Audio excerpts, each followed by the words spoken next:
Happy Eid, everyone. In case you don't know, but I'm sure you do, Eid is the Islamic celebration, a kind of equivalent, although very different, but an equivalent of Christmas in the Christian faith.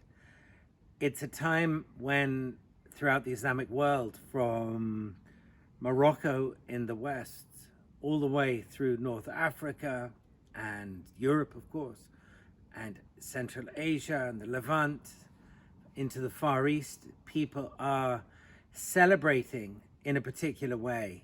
The traditional way, as you may well know, is slaughtering a sacrifice, usually a ram, but in different countries it's a different animal. And from the years we spent living in Casablanca at Dar Khalifa, Eid brings back such strong memories to me. You always know Eid is on the way because, well, we did, because in the bidonville, in the shanty town around the house, you would start firstly about 2 months before seeing bales of straw and charcoal. And then as time progressed, you'd see knives being sold door to door and knife sharpeners. And eventually you'd start seeing rams arriving on the back of trucks and even being brought by scooter and in cars, and I even saw them on bicycles. People would take their, and still do, they take their ram into the house and they fatten it up and they look after it and they celebrate it. And then at the appointed hour, when the king has made the sacrifice in the palace, the people of Morocco make their own sacrifice. And it's an extraordinary moment, a cultural moment, although I'm not a strong, I'm not a strong follower of the Islamic faith or any faith. I believe in all religions equally.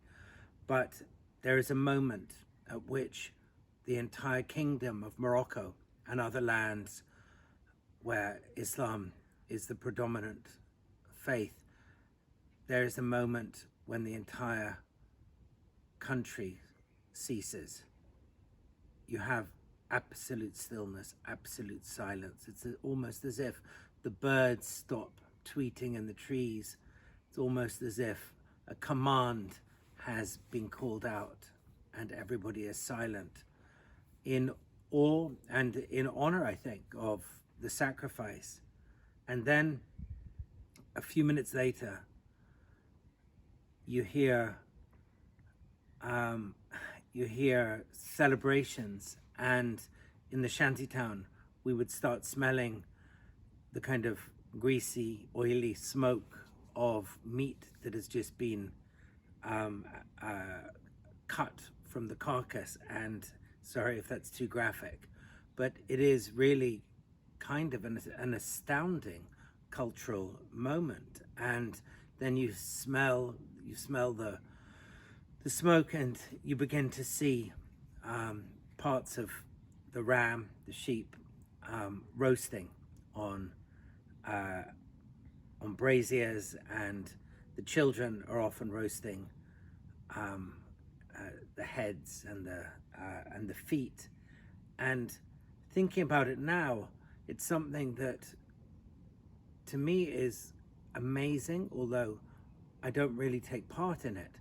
But it's amazing because as a cultural institution, and a religious one, of course, it's gone on for centuries and centuries.